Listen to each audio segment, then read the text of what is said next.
soaring high like sparrows in the air. Gee whiz is dancing. We don't have a care from downtown Thunder to the paint they lie. The Washington Wizards, we beam with pride.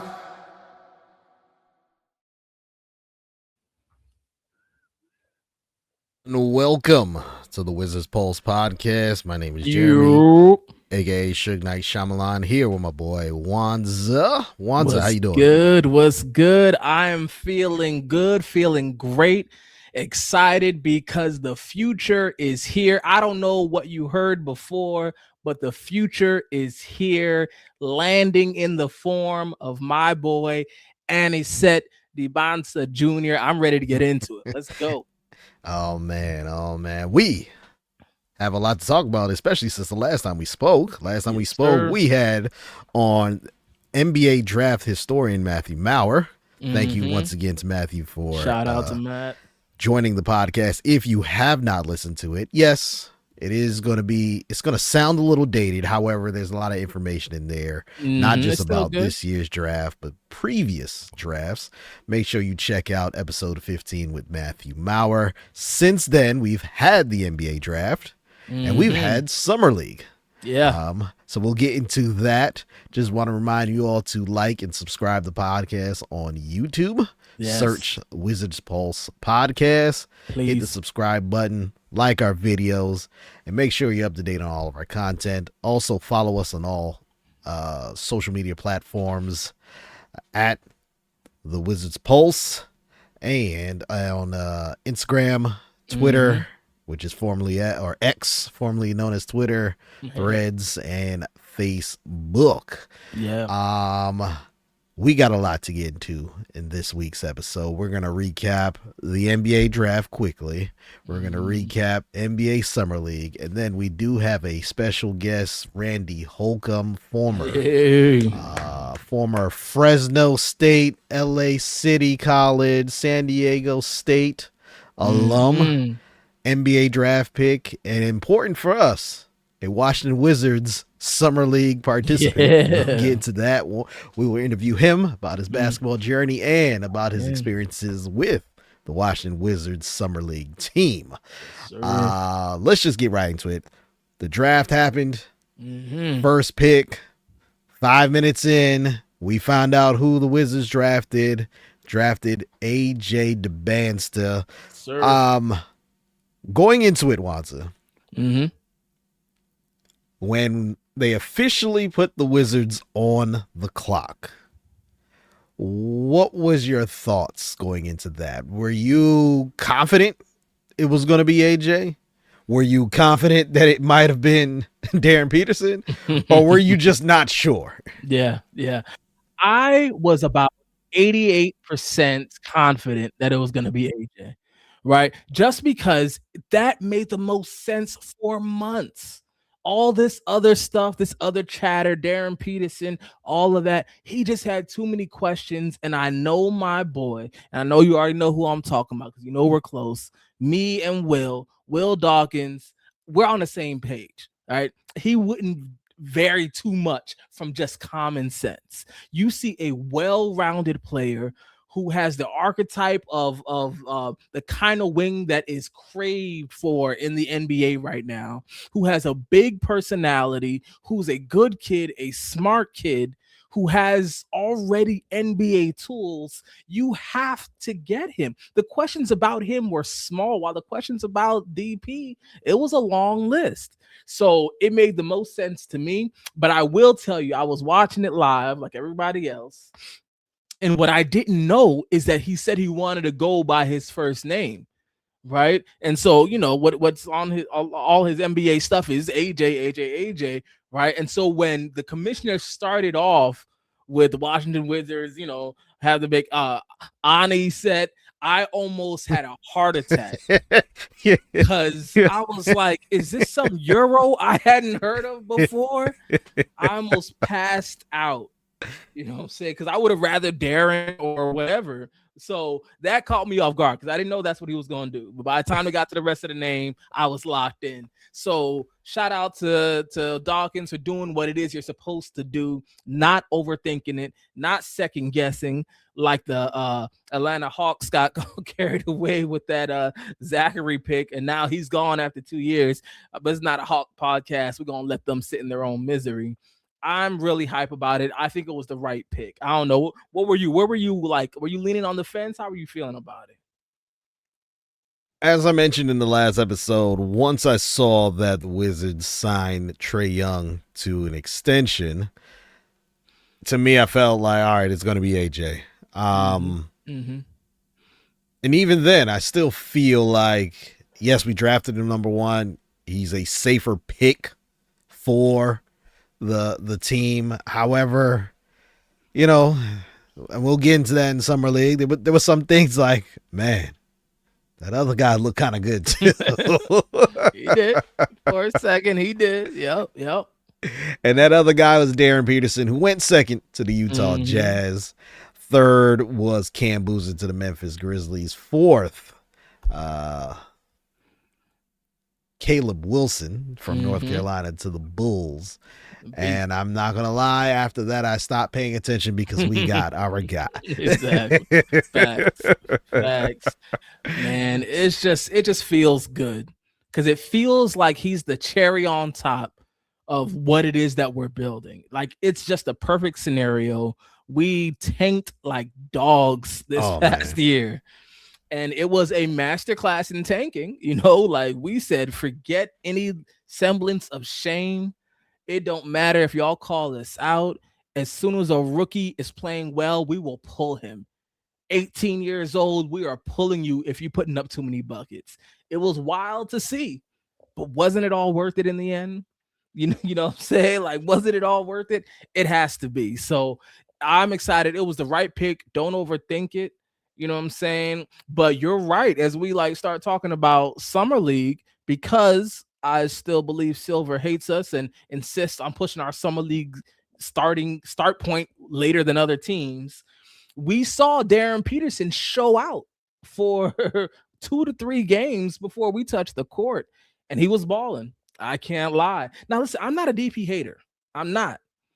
But I am a Wizards fan. So what that means is I have to root that my guy is going to be better than your guy so that I feel good about what we did. So it is what it is. If DP averages 25, I need AJ to average 26. If DP ends up getting 5 rings, I need AJ to get 6 so that I can be confident we made the right pick. So it was a little scary for a quick second, but then I was like, wait, it's Summer League. Wait, the Jazz fans are acting up. They're doing too much. Over there. Let's all relax. So I was ready and confident moving into that first game.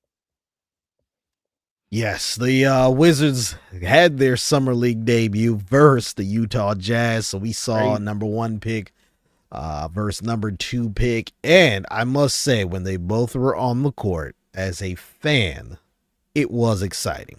Yeah. Now, as someone who I don't want to say I'm a basketball purist because I'm far from purist, but as someone that also wants to get past just the entertainment aspect, there were some things to critique. And one of them was maybe some of the shot selection for AJ DeBansta.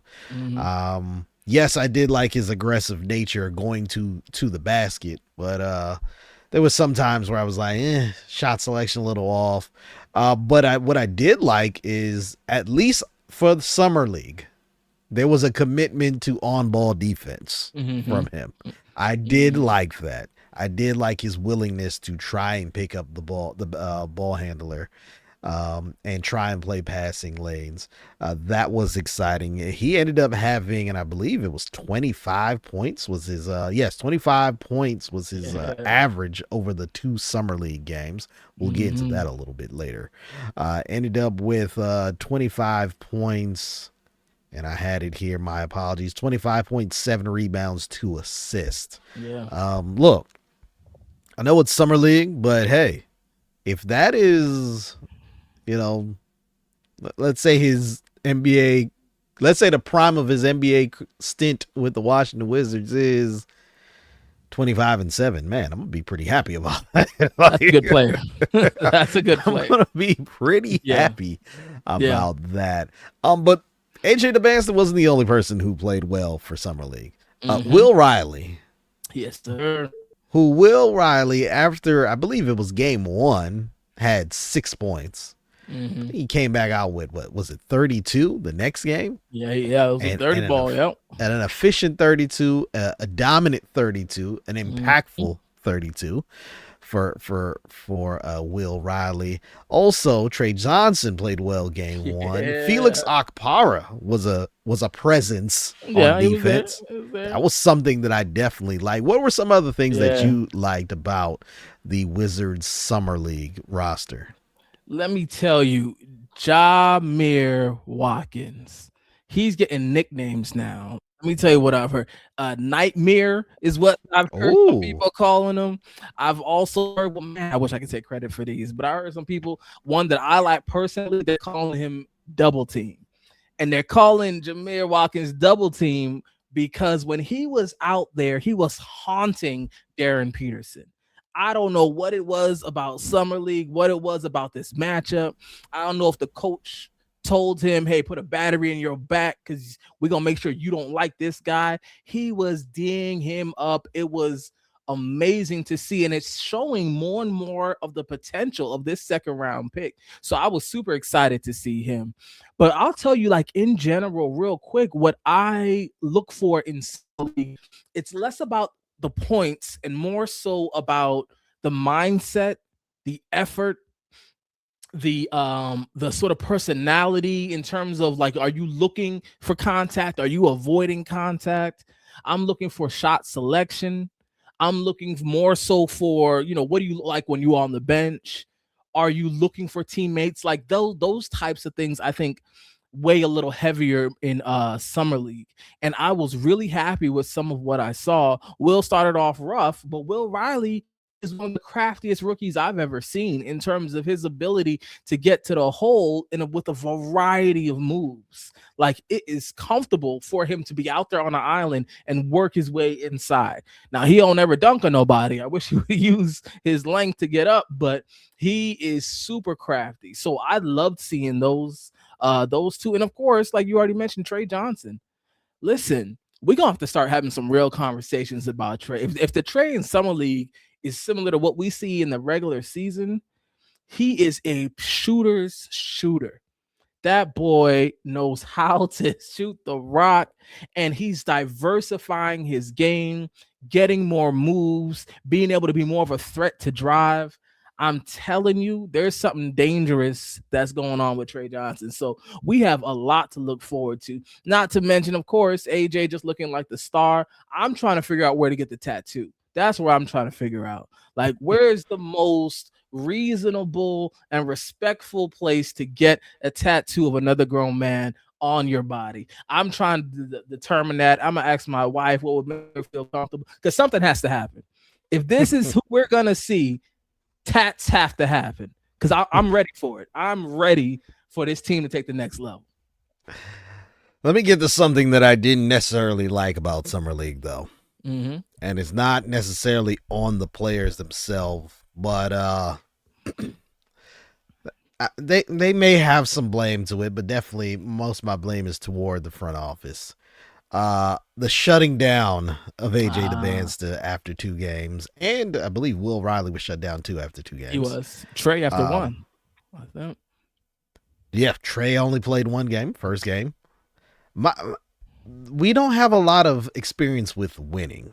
We don't have a lot of experience of, or just professional basketball experience. Unless someone had a nagging injury already, that would be a concern in itself. Yeah. Like, would it have hurt to play 1 more game? Like, would it have hurt to see us try and, once we're in the Summer League playoff, try and win it?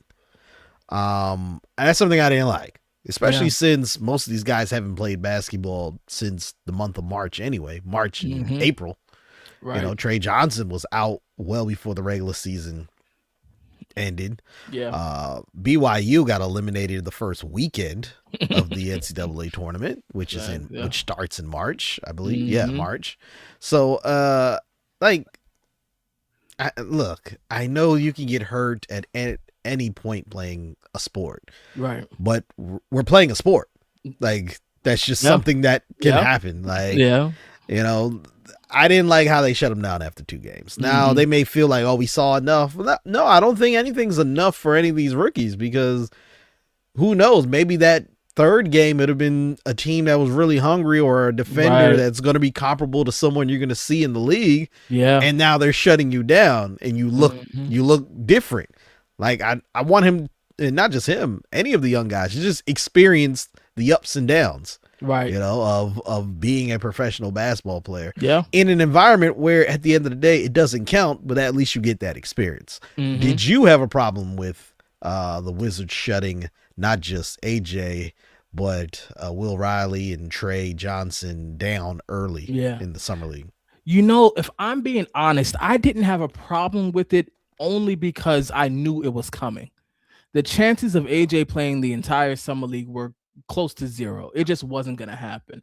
And then when I saw Trey light up and then Will catch his footing, I knew it was coming. So I already accepted it. Now, if I was in charge, would I have them play more? Absolutely. I think that makes perfect sense. But here's what I think is really the deal. The Wizards do not truly value summer league the way that other teams value it. I think this is just my guess. I think we use it to get quick snapshots of players to see, okay, are you who we thought you were? Are you close to it? But they don't put a lot of weight into it because, you know, other teams that do have a chance to sort of work their way through the summer league playoffs into the championship. We don't even attempt to do that. Like, we don't really try. I think it's just something that they feel like has to be done, not really pressed about it. And they're looking more so, you know, for the following steps to do heavy evaluating. So that's my guess with that. So that's what I expected. I would have wanted more, but I expected them to shut him down pretty quickly, to be honest. Yep. All right, man, let's just get right to the highlight of this week's episode. Yeah. Let's welcome our 3rd guest to the podcast. Former San Diego State alum, former NBA draft pick and professional basketball player, and the founder of Alfred's House, a luxurious leather retailer, and The Run Sports for your sports apparel. Randy Holcomb. Randy, how you doing, man? I'm good, man. How you, man? I don't know that I could have said that any better. I need to have you follow me around, man. Talking me up like that. Oh man, welcome to the podcast. Now, Rand, I'm gonna start with this question. When did you realize that the NBA was a real possibility? Man, I'm gonna tell you, I don't, like any kid, I don't know that it was never not a possibility. You know what I mean? Like, I don't know that it was never. It was when you're young, man, you believe that you can do anything. Like when you're a kid, you think that the possibilities are always there. And all of my friends thought that way. I think the only difference between me and them was that I grew to 6'8" first. You know what I mean? I was 6 feet 8 inches in height. But the other thing was that I, just relentless. You know what I mean? Just relentless in the idea, not just the work and things that go into it, but just the mindset. My mindset was, when I look back on it, there was just no other option. You know what I mean? So I knew there had to be other options.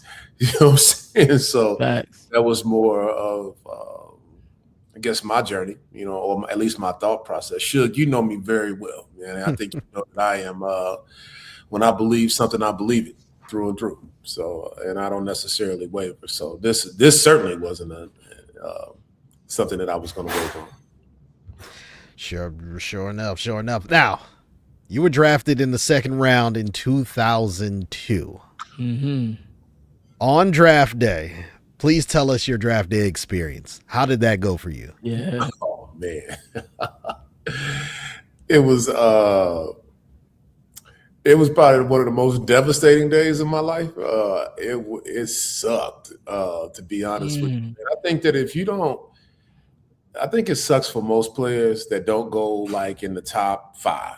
If you don't go in the top 5, it's like an awful day. You felt like you got shorted, or you felt like you were left behind. And for me, it was much the same. I didn't even see myself get drafted because I walked out of the house. And then I didn't even know until my phone started ringing. People were like, "Hey, man, congratulations." And I was like, "For what?" I didn't just sit through a whole draft and went late in the second round. I think like 58 or something like that. So I was devastated. I was really, really devastated. It was a really, really tough experience for me. But at the same time, I was grateful. I got drafted by the Sixers. Got drafted by Larry Brown. Larry Brown wasn't even at my workout. He was like out of the country. And I was like, man, why did he draft me? It was just so much going on that day. Yeah. But then, as I got older, I figured out that there's a business at play, right? There business is at play all the time. And ultimately, you're being drafted more as an entertainer than you are an NBA player. Now, you mentioned, and it just piqued my interest. You said people were calling you, and that's when you found out you got drafted. So you did not get a call from any of the from the team or even your agent that, hey, it's about to happen? No, I didn't. I got a call from my agent, Dan Fagan, who said, who was like, "Hey man, hang in there. There were some teams that wanted to take you, but then they weren't going to keep you. So I told them to pass on you." And I believe that. Boston said that they were going to take me. They had a pick like in the 50s or the 40s. Somebody else did. The place that I wanted to get to though was Phoenix. Phoenix had a late first round draft pick and I wanted to go there. I was at San Diego State. They had watched me a ton of times, and they ended up taking what's his name? That went to Tennessee, Vincent Yarborough. And that kind of devastated me. Not that they took VY, because I know VY personally, man, but it was more that I wanted them to take me. I didn't want to go far from San Diego. I wanted to be able to get back there. I had dreams of living there for for the rest of my life, or whatever the case may be. So yeah, it was a very strange deal, to say the least. Go ahead, Wanza. Yeah, no, I really appreciate you giving this sort of this insight, because there's so many details and things that we as fans just wouldn't be privy to. All we see are sort of the glitz and glamour of lottery picks and this and that, but there's a lot more that goes into it. So I'm wondering, with the disappointment that came from where you were drafted, how did you then say, all right, well, you know what, it's time to get to work anyway. Like, I got to put on my hard hat. I got to show them, they drafted a real one. I don't think that ever happened for me. And that's one of the things that I've talked about with Suge. It's one day. Like, you got to remember that the draft process is one day. Whether you go first, Right. 60th, or you in football, if you go first day or the last day, the last pick, Mr. Irrelevant, you guys got to get back to the thing. Now, there's ramifications in terms of pay, and contract, and value, and how you're treated. And those things I knew would bother me because of my personality type, right? I knew that I was not going to be somebody's whipping boy. I was not going to be, I wasn't going to be able to just fit in. I'm not a person, how can I say this? I'm not a person that just fits in. Like, some people can just can get lost in a situation and just kind of fit in and do. I'm not that. I have never been, and even when I try to do it, it comes off as unauthentic. So I tend to, either I got to be. This is going to sound all kinds of crazy, but either I got to have a starring role, right? You know what I mean, or I got to be watching the film. You know what I'm saying? Like, I got to watch the movie. I got to sit it out. You know what I mean? Because, like, it just doesn't. The kind of ball player I was, and the temperament that I have, along with my skill set, there were some things that I was missing. that were not at the pro level. And what I was asked to do as an NBA player, I wasn't going to be a professional at those things. They wanted me to be an energy guy, and that I was not a energy guy. I wasn't going to be a professional energy guy. I'm a professional scorer, right? I had based my game around the idea of scoring. But the problem is that I wasn't an NBA scorer. I was a professional scorer, but being an NBA scorer is something completely different. So understanding that stuff as I got older, I try to give those tidbits to the rest of the basketball, the young people in the world, and all the rest of that kind of stuff. That the draft is one day, right? Find a league that fits you, right? You know what I mean? And that's again, let me say that again. You have to find a league that fits you, and that means the NBA. Right, that might be something. That might be Italy, the Italian league. That might be the ACB in Spain. That might be, somewhere in South America. That could be Australia. But you got to find a place that fits your skill set. Now, Rand, I know this story because you shared it with me, but I'm gonna ask you to share this story. When you were in Philadelphia, and you were in the gym with other teammates, shooting the ball from various spots on the floor.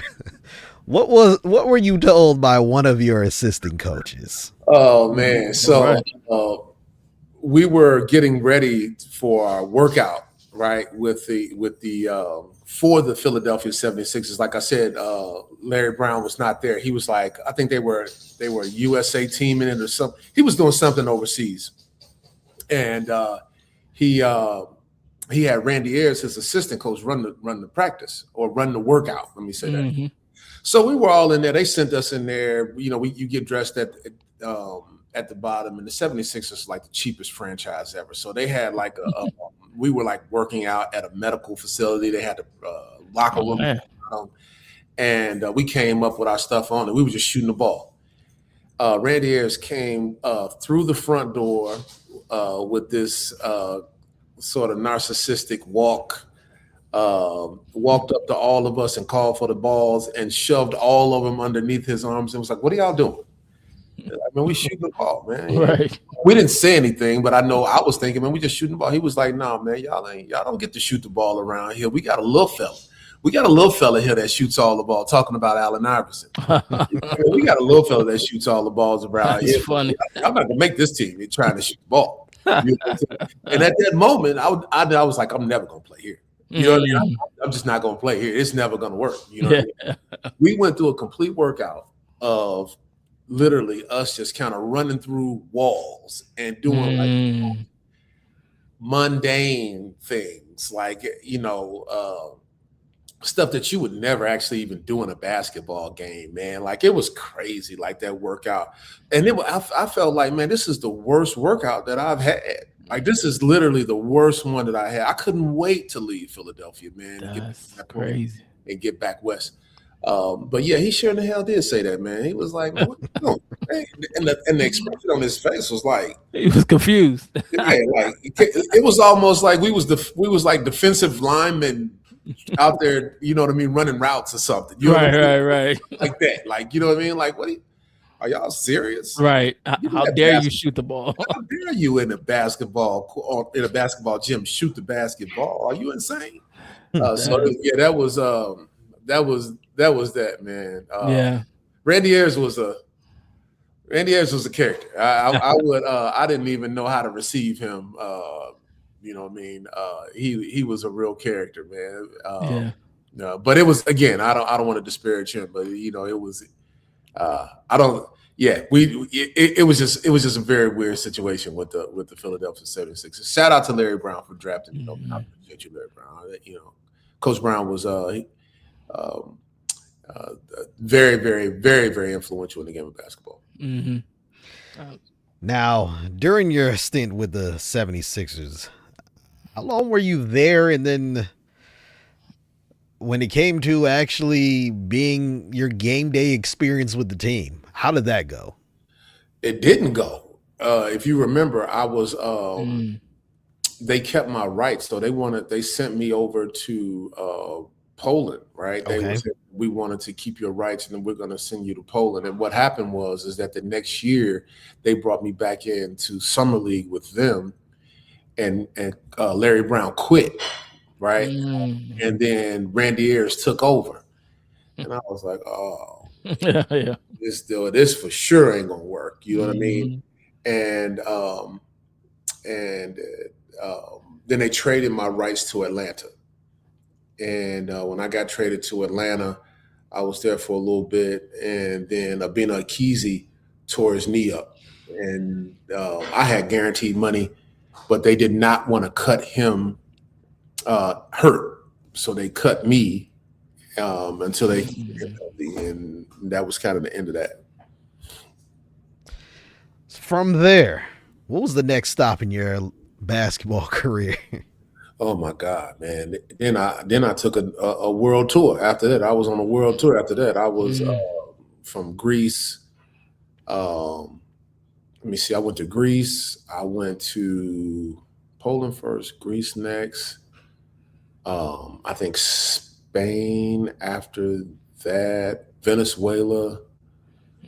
Oh man, I think I landed in the Philippines for a stretch. Shout out to the people that know like how overseas works. You know what I mean? Like you spend in the hot countries, they have more summer league type situations. So you spend like the spring and the summer there. And then the fall is more for the European rosters and stuff like that, man. You fill out those European rosters, man. I'm trying to think, where else did I go? I mean, literally, I was all over the place, man. I was playing on the EuroLeague team. I played at Spain twice. And then I wanted to give the NBA one more shot. So I came back and was working out in Chicago. And when Pete Myers, man, shout out to Pete Myers. He saw me. He was an assistant coach there. He told me to come up to the gym. Came up to the gym, went to training camp with them. Played okay. They didn't keep me, but then they brought me back on a 10-day. Kept me on a 10-day. And then after that, man, you know, my NBA career, in essence, was over. You know what I mean? That's the bottom line to it all. And so I was okay with that, man, because I was tired of the way that they see you. So you know, I was telling our friend Dane Irvin that you need not ask a basketball player to be something that he is not. You need to look at what he is, scout him for what he is, and then if he fits, he fits. If he doesn't, he doesn't. And every stop that dude, they had me like real life sometimes I was a 3-man, sometimes I was a 4-man, sometimes I was playing a 5, sometimes I was playing a 2, and all of that was geared around defense. It wasn't necessarily geared around offense. So I was literally out there Deion Sandersing my way through the NBA, you know what I mean, trying to and just really, really unhappy with that perspective or with how that played out. So yeah, man, that was kind of how that started, and then after that, man, I was just taking vacations to play basketball. I was going to Bahrain and stuff like that, man. Any place where the sun was shining bright and I can that makes sense. Jump on the quad in the afternoon. That's what I was doing. And I wasn't going to stress myself out with the game anymore. I must say, after meeting you and getting some of your experiences, and then others that we know that are either currently or have also played overseas, it has definitely opened my eyes on the different things you can experience without being in the NBA. Basketball has taken you all over. Right. And just simple things like that. Oh, I decided to play in a place where I could vacation, where I'm going to enjoy my life out there, and I'll do basketball also while I'm there. That's something that we don't hear as fans. We don't hear that perspective. So yeah. I greatly appreciate it. Go ahead. I'm sorry. No, I was saying I greatly appreciate that. Oh, for sure. Definitely, man. I'm wondering though, Rand, like with your experience with playing these like various leagues, what are some that stood out to you in terms of like the experience in this league is better for like these leagues? So I got to say, like the Spanish league, the ACB, is like maybe the third best league in the world. The Euro League is the next toughest after the NBA, or maybe tougher than the NBA. The NBA's rules allow freedom of movement and a lot of things like that. Whereas, when you're playing against the best teams in Europe, they play real live zone. Somebody named Sasha is standing in the middle of the paint. He's 7 feet 2 inches tall, 400 pounds, and he's just like, a statue in the lane. Right. And trying to figure out a way to get around him is a daunting task. The scores are lower. So I got to say that the ACB was like, I learned a lot about me in basketball. It's the Spanish sports are really, really unique, right? It's a very, very unique situation in Spain. They just won the World Cup, right? Yeah. And their approach to in soccer or football for them is the same approach as it is in basketball. They're serious about it. They're arrogant about it. And I think that, man, I don't want to get into to the politics of it all, but I just think that the amount of colonizing that they did has given them a level of arrogance and a level of believing themselves, like we are conquerors, that type of deal. They all walk with that sort of air about them.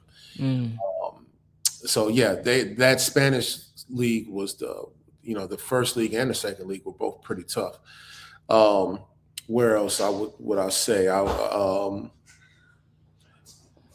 was probably the one that kind of stuck out the most, because we were also playing in the Euro League while playing there, right? Or the Euro Cup while playing there.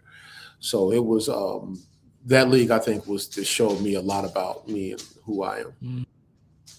So how would you compare a summer league experience versus something like comparable with like overseas? Like, how would you compare it?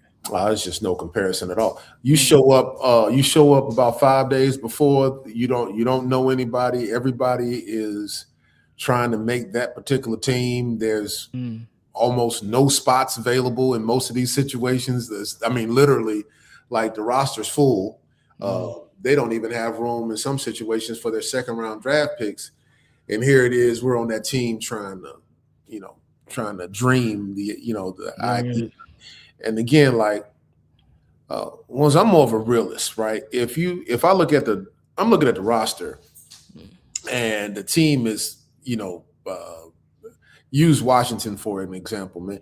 When I was on that Washington Wizards summer league team, how was I going to make the team when they have like the roster was, literally full? Like it was, the team wasn't good, but the players were. I shouldn't say the team wasn't good.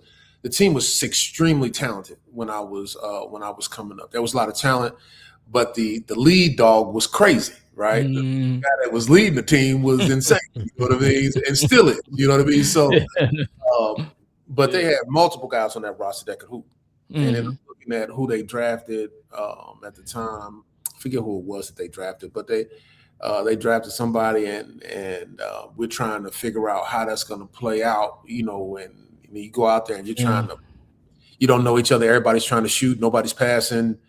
And I don't know that anybody should be passing in that situation, because you just kind of put out there and just kind of left to to your own devices. It's sort of like in the Batman movie where Joker says that he has like a spot left and there's 3 people, and he breaks a stick and throws it on the ground, and then they got to fight it out. Yep.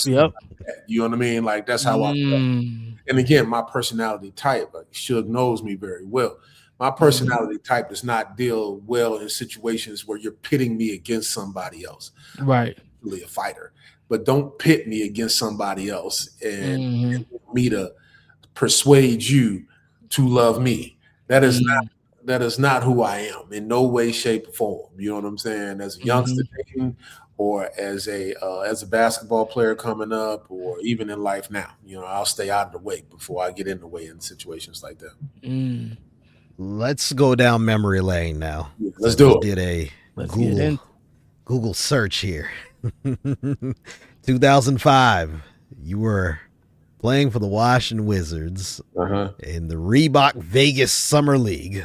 Yes. On July 6th to the 15th in 2005. Now, let me go through some of these names. From Syracuse, Damone Brown. Mom. There's Usman Cisse. Oh yeah, I remember. That's all Usman. North Carolina, Ed Cota. Oh boy, He switched teams midway through. He left us. I remember that. He left the team. Like Ed was like, I ain't doing it. I'm done. East Illinois, Henry Demercant. I guess that's how you pronounce it. Yeah, he works for the he was working for the Bulls. I don't know if he still is, but he was working for the Bulls last season. Central Connecticut State, Corsley Edwards. Corsley, I remember Corsley. Corsley is from Baltimore. I don't know. I can tell you. Kentucky, Gerald Fitch. From Miami of Florida, William Frisbee. Oh, from Fresno State, Hiram Fuller. Hiram. Oh, Hiram. Okay, Hiram Phillip. Temple, David Hawkins. I do remember David Hawkins, really good scorer. He's from DC. He's from the DMV. All right. Casper Kambala from UNLV or Kambala. Casper's Kambala. Yeah. I remember Casper's Kambala. He was a 6'8", 6'9", heavy body guy that played really well at UNLV. From Wake Forest, Irvin Murray. Oh, boy. There was Peter John Ramos. Oh yeah. Was Big Pete. That was the second round pick, right? Let me tell this story so that the world will know. So he was on y'all team, man, and that big punk. Can I curse on here? You could, go ahead. Go for it. That big punk motherfucker stole my. He stole my. Do you remember that was like right at the time that the iPods came out? In the locker room. And the next day he had, I was like, yo, that's my deal. You know what I mean? That's my iPod. He had took all my music off and had put all his music on. You know what I'm saying? So I was like, dude. So I was getting ready to, first of all, if you ever seen Peter, he was like, fucking 7 feet tall. Man. Yeah, he was huge. Yeah. I mean, he was a big old ogre, looking. But I was getting ready to fire on him because he had to, but then I thought about it. I was like, man, they drafted him, so I cannot do it. And we'd have been in that room tussling for a long time. Plus, he's a big old dude, man. You know what I mean? So yeah. Pete, I remember that, man. That's wild. So he just up and took it out the locker, like because and maybe he thought somebody had just left it to leave it, you know what I'm saying? But I had like this special one that I had bought. It was like U2. It was the U2 signature. Yeah. I was like looking for it, and I was like, man, where is it? And the next day I come in there, he got his head, he got my headphones, and he like just rocking. I was like, man, I was like, dude, that's mine, man. And he was like, no, man, I just found it in here. How it's gonna be yours? See, and I was like, yeah, man, I should. But then I knew that if we got into it, they were going to keep him because he was that big. Come on, go ahead. Sorry, I didn't mean to. From California, Jamal Sampson. Manhattan, Bruce Seals. Alabama, Huntsville, Joe Troy Smith. From Cincinnati, Lenny Stokes. From UAB, Donnell Taylor. And the two guys that were on the NBA roster, Jarvis Hayes out of Georgia.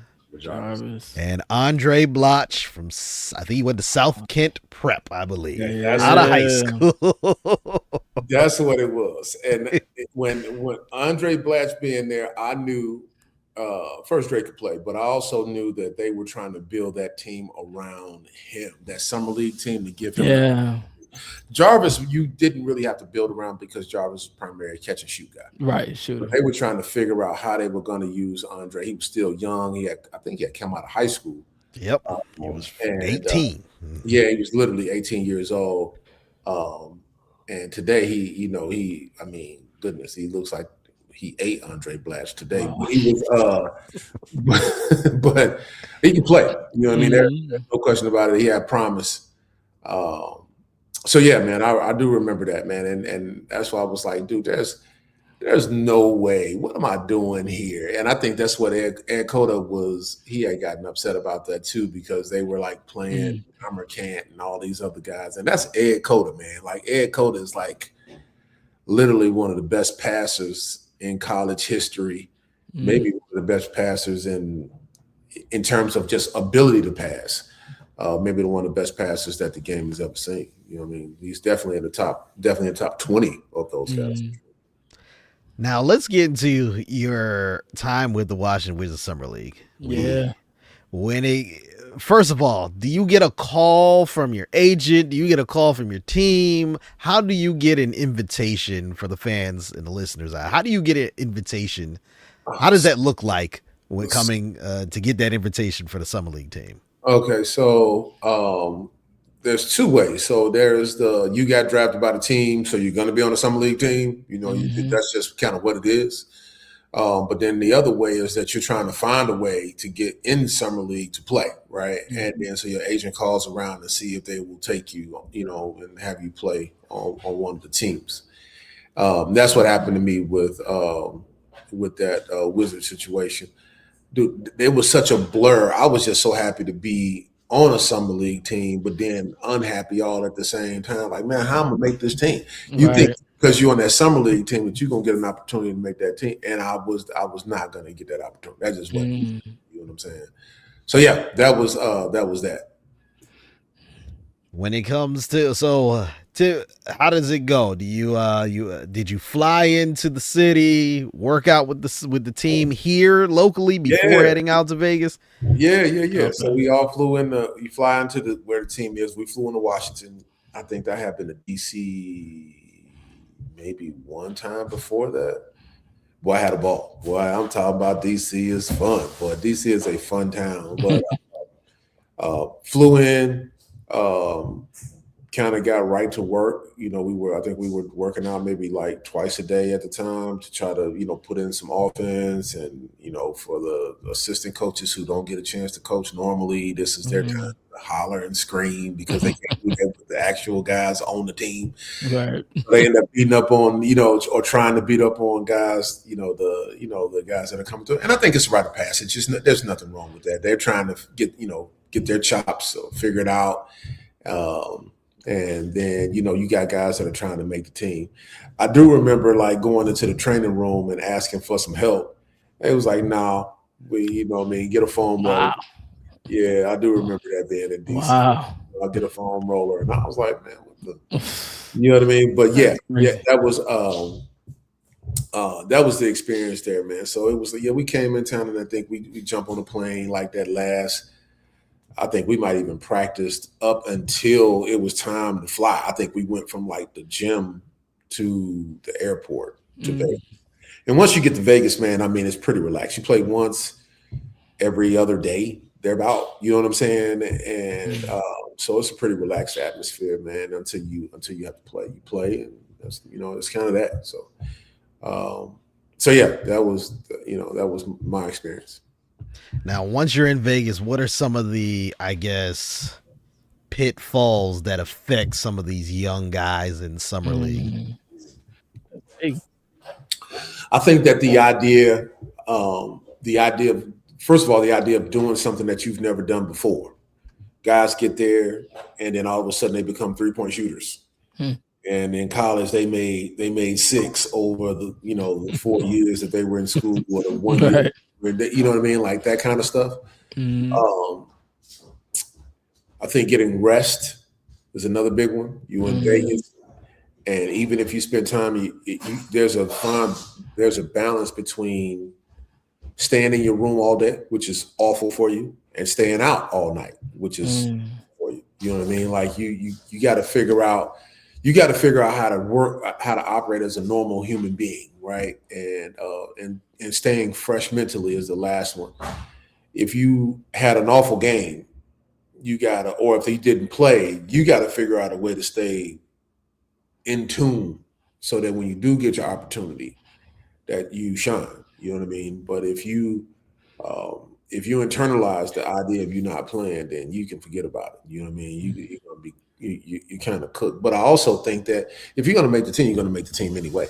So the best thing to do is just go out there and just be yourself. You know what I mean? Like, the best thing to do, just go out there and be yourself. And international teams that are watching, local leagues and stuff like that are watching. As my washing machine is beeping in the background. All of those kind of things, man, I think just make a difference in terms of, again, how your overall approach. You know what I mean? You got to figure out a way to stay fresh mentally. One of the things we saw was in this past summer league, we had the whole team show up to sort of support the summer league players. Did you ever have an experience where some NBA players of the team actually came out to support? And if so, what did that feel like? Or did it make a difference at all? No, none of those guys showed up back then. All right. Because all those guys were like, it was a different time. Yeah, everybody was established, right? You know what I mean? If you were out there in Vegas and you were a guy, that means you were probably working on a deal. You're probably working on your contract. You know what I mean? Because again, every industry has a convention. And that is the convention for all of basketball prime. It's just not so international guys or guys that's trying to get international contracts, there's a league for that. At the time, the high school stuff was, there was high school things going on out there. That's coming back. I think Adidas had their thing there this year. At the same time, back then it was like the Bigfoot tournament that was going on at the grassroots level. So no, I don't. Then that wasn't the case. But now you got to remember too. These are kids still though. Like you can be in your third year and be 23 years old. You know what I mean? You're still a kid. You know what I mean? So I think it's important to make sure that you bring them together as a group, get them working out together, especially if they're going to be on your team. You know what I mean? We didn't necessarily have that. I didn't necessarily have that opportunity. Now, you were here with the Wizards Summer League, 2005. So Wes Unseld was still in the organization, or with the organization, excuse me. Do you have a Wes Unseld story you can share with us? Yeah, I do, man. Shout out to Wes Unseld. God rest his soul, man. He was Wes Unseld was a uniquely built individual. Right, he was like 6'5", but it was like 6'5" tall and wide. You know what I mean? Like he was like this unique, and he had these incredibly long arms. But he thought he was just hilarious, man. He thought he was just the funniest dude going. And he called me all kind of black and mouthless, man. The entire time I was there, boy, he was cussing me up and down. Talking crazy to me, man. Just a really funny guy. You know what I mean? Like he was, and he was old. His hair was always nappy, and had all these jokes for him not to be the most clean cut guy. But he was good people though. You know what I mean? He was good people, and by him having some success in Washington, that organization did the right thing by bringing him in and having him be somewhat of a decision maker.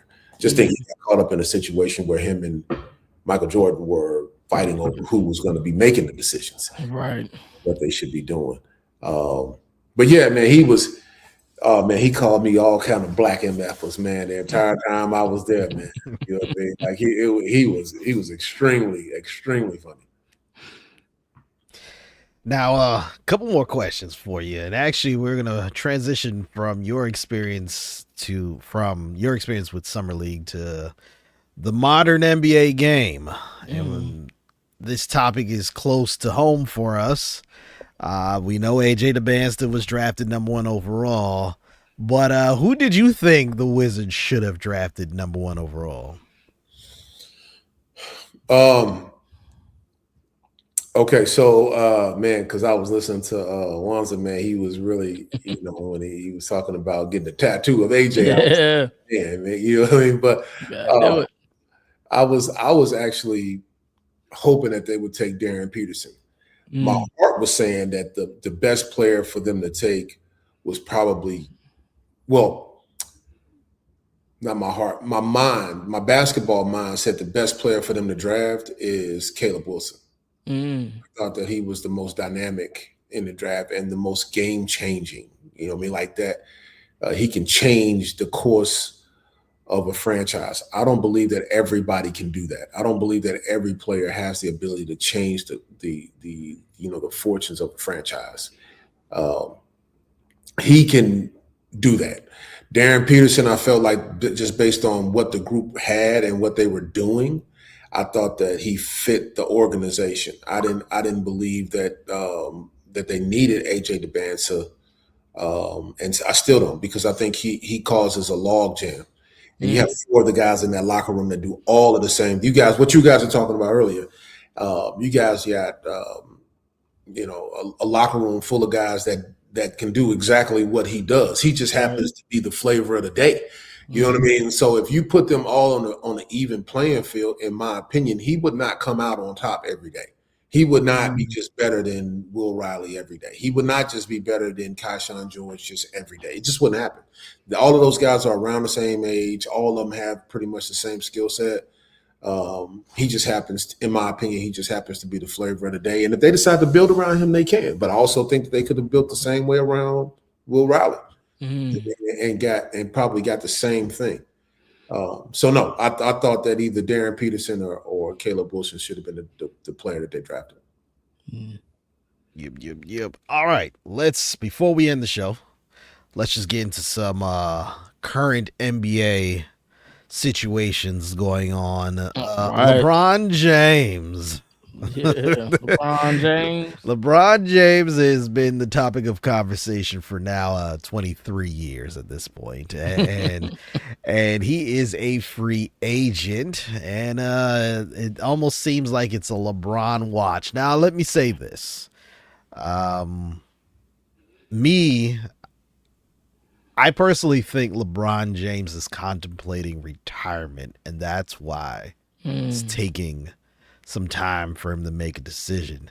Wanza and Rand, do you think there's any credibility in that opinion?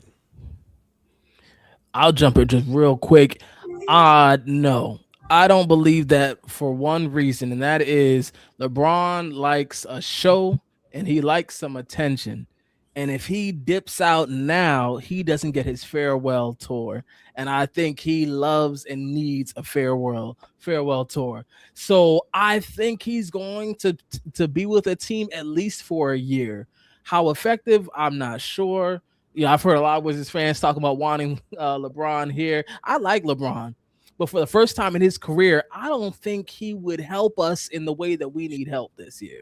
I think he would set everything back if he was gonna, join us. But I know we shouldn't be a realistic spot for him. I'm hearing a lot of Philly. I don't know. We'll see what happens. But I think he needs a farewell tour, and he's going to ride out this season to whatever end to make sure that he gets that. That's my guess. I'm with you on that. I don't think that he will retire either. Not this way, but I do think that it's a possibility. I just don't think it'll happen. I think that if you know what I mean, like, it does make sense. I just think it'd be difficult for him to just shut it down right now. I think the world is just kind of tired of LeBron, not necessarily him, but just kind of tired of his camp. Like the whole LeBron fiasco. I think that he brings a circus to town. Now, if he goes to Miami, I think that that's the perfect place for him to be. He knows it. I think that they got a group that is older. I think shooting is cheap. You can find some cheap shooting out there, exhibit 10s and two-way contracts until you find some guys that can make shots. And I honestly think they could win a championship. I think they have an opportunity to win a championship. I don't know if they will, but they would have the opportunity to do so. But man, I'm just like everybody else, man. I'm just kind of tired of the LeBron, the LeBron train, the LeBron circus. It's all, I mean, it just seems like there's always some weirdness going on. It's like just basketball. You know what I mean? Rich is on the podcast. His agent is on the podcast talking about it. And it just becomes a little bit too much for me, at least. That's real. There was even and it is just a report, not from one of the major NBA insiders, but there's a report out there. Brett Siegel hints that LeBron could be waiting until Anthony Davis becomes extension eligible on August the 6th. According to Brett Siegel, if the Wizards do not offer him a max contract, Davis gains leverage and could request a trade to the Warriors, team up with LeBron and Steph Curry. Now, I don't know who Brett Siegel is, and I'm going to do a quick YouTube, Twitter search to see who this individual is. To even see, yeah, because that's so he is a national NBA insider reporter for Clutch Points. I'm not putting too much on Clutch Points. I know they're a big publication. I know that they do, I mean, in a sense, report things, but I'm gonna wait this one out on that one. So just to be, he's saying that he's waiting for AD to reject the contract extension the Wizards could offer. Is that what could offer, and then say, "Hey, I want to be traded," and then the Wizards feel, I guess, threatened to make it sure it happens. But I mean, look, if I'm the Wizards, you're not going anywhere. Absolutely not. Absolutely not. Like, we want you. We actually want you here. Like, yeah.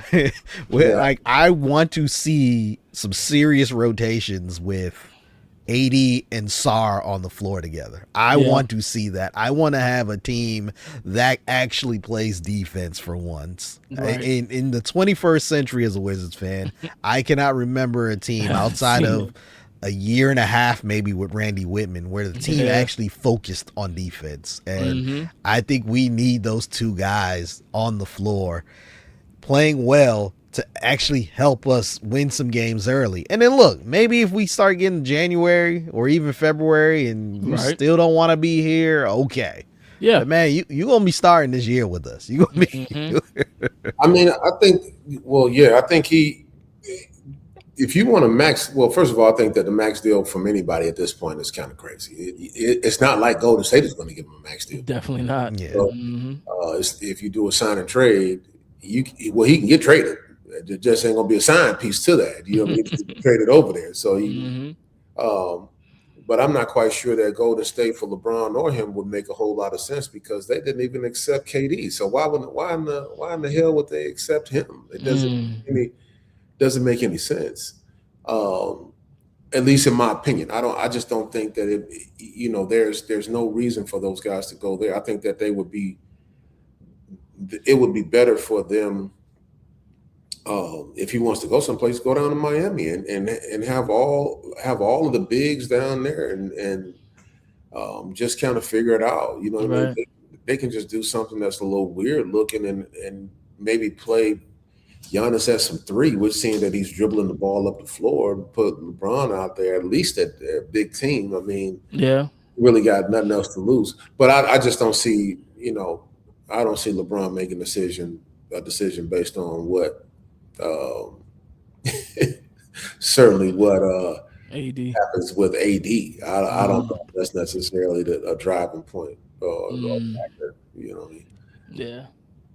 Other NBA news, I don't think we spoke about this in the last episode.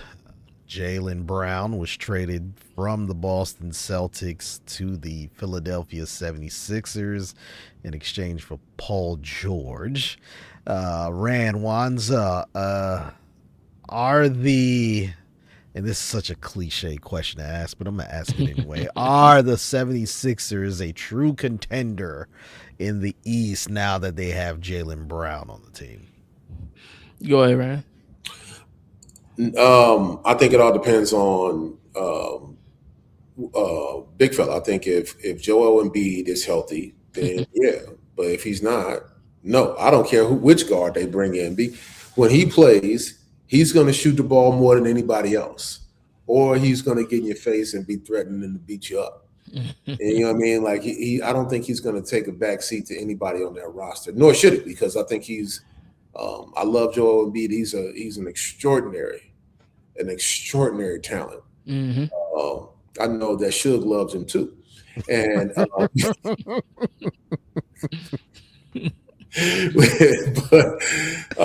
with that being said, man, he's got play, right? He's got play. He can't just play 30 games, 40 games, and because he doesn't get in shape that way. And right now, he's just completely out of shape. I think this is the first thing I'm thinking. First, before I get to any of that, how is Paul George still worth so much at this point? It is baffling to me that folks are still willing to do this. It makes you wonder if Boston wasn't just really eager to get rid of Jalen. That's what it feels like to me. But aside from that piece, I think they certainly can be. Like Rand was saying, everything comes down to Embiid's health. He takes them from really good to special if he's playing. Now, what's interesting? Let me just throw this out here, just to, take the table. If Braun goes to Philly, and if he plays the point, and you move everyone down a little bit, you know what I'm saying? Maxey at the 2, you got VJ. Maybe I don't know if you want VJ like coming off the bench or 3 or something like that. You have a different kind of squad that becomes very difficult to guard in a lot of ways. I believe yes is the answer. There definitely could make some noise in this East, which is deep but not top heavy. So I definitely could see some movement in terms of their ability to reach their ceiling if Braun is there. Without Braun, I see them as like a 3 seed at best. And Jalen, I forgot to mention Jalen in the lineup. Obviously, he would be there, but Jalen, I don't know if he is the type to take a team to its next level as the main face. I'm not fully convinced of that with the holes in his game. Still a fan of it, but not fully convinced without someone like Braun coming. So they'll be deep though. They got some depth. Man, I and ran through that threw some shade at me a little earlier about Joel Embiid, saying that I'm a fan of Joel Embiid. Him and I have had knockdown, drag out conversations about Joel Embiid, and it's gotten to the point that Joel Embiid can have a 50-point game in the regular season, and I'm just gonna say, wake me up in the playoffs with Joel Embiid, and let me see what he can do then. Exactly. It's kind of insane on everyone's part, to even me as someone that has my criticisms of him. There's like this thing, like if he could stay healthy, still they can obviously be a contender. But then you then ask yourself, well, when was he ever healthy in the NBA? And it's like, man, well, will this ever happen? Look, to me, that's why I don't think they're a true contender. They're going to be entertaining. They're going to make the playoffs. They may even get to the second round. I don't think they're going to get further because he is either going to miss too many games in the regular season. That's going to put them in the 8 ball when it comes to playoff standings, or he will play during the regular season and then he's not as healthy as he should for the playoffs, and that will mess them up. And I'm just going by that based on the track record of his career. So I just don't know, man. Yeah, I don't see it. That's fair. I don't think that they. I don't think that they added. What they added actually takes away from the team a little bit. I don't think they really got that much better. I think that Jalen is a really good player, but I also think that Jalen is not I don't think he's a number 1 player in that league. I don't, you know what I mean? Like I think he can score the ball at that clip, but Boston is a pretty special place, and Boston had special players on that team in terms of what they could do on the floor, right? You know what I mean? It's kind of, Boston gets away with a little bit of magic when they play, and everybody plays hard. Now, when you go up to Philly is not as positive a place as Boston is. True. You know what I mean? So it's athletic. So if he's not looking right, they're gonna let him know. Mm-hmm. The boys with the beards and all the rest of that's running around up there, man, they serious about, you know what I mean? Serious about that Philly stuff, man. You know Yep. So it's gonna be interesting to see how that plays out. But I also think that if he thought that he had problems with Jason, man, wait till you meet Joel Embiid. And Right. Like you just shot the ball 26 times because he missed 4 games. You know what I mean? Now when he plays, he's calling for the ball every time. You know what I mean? Time. End up being, a spot up shooter. I think that's going to be tough. That's a tough situation. I honestly think that that Boston. I don't think that Boston really lost a whole lot in the acquisition of Paul George. Paul George, I think, he's an elite shooter. He is. He can play some point forward or a lot of it. He can defend. He had a really good season last year, all things considered, until he took whatever he took and was suspended for 25 games. Right before that, he had a couple really big games. You know what I mean? And they got some players over there that he had to allow to grow. Tyrese Maxey and so on and so forth. So again, I think that Boston didn't really lose a whole lot at all. I think he's going to be really good over there. All right. Well, this has been a very eventful show. Rand. Yes, man, I appreciate it, man. Thank you for coming on to give not only your professional basketball experience, but your NBA Summer League experience, especially during this time when Summer League has just wrapped up here in the NBA. Rand, first of all, we didn't even get into this. We didn't even get into your off the court endeavors, but quickly talk about that. Yeah. Let people know where they can find your retail store and what you offer in your retail store. All right, cool. So you can always shop at therunsports.com. therunsports.com. The Run is like a culmination of things. Like, it's not necessarily just retail. It's more of a place where I want intellectuals to come and spend time about sport, right? And I want, it's more of an adult space for sport. It's not necessarily geared towards children. I want to influence parents, but also the people that played sports, man, maybe not at the professional level, that just enjoy the conversations. It's a place for them. So what we sell is all geared toward that. Our price points all geared toward that. I write on there about different things. Just recently, I did a piece about the fragility of our big guys in the game, guys over 7'2" and 7'3". Their career life expectancy, how it's shorter, things like that. Those conversations are things like that we talk about on there. Okay. Shop the Run Sports, man. Come on over, shop the Run Sports, man. We'll have a retail store open here in a second, something that's going to be pretty unique. I think we got an idea of what it's going to be. So you can always shop us online. Nice. Greatly appreciated. Next time, and I'm already telling you that there's going to be a next time, we're going to get into even more of your basketball career, but then also your entrepreneurial career also. So we're going to get into that. Thank you. Shout out to Randy, aka Randy Holcomb. Yes, sir. Wanza, thank you for everything that you do. And until next time, everyone, Wizards Pulse Podcast. Peace. Peace.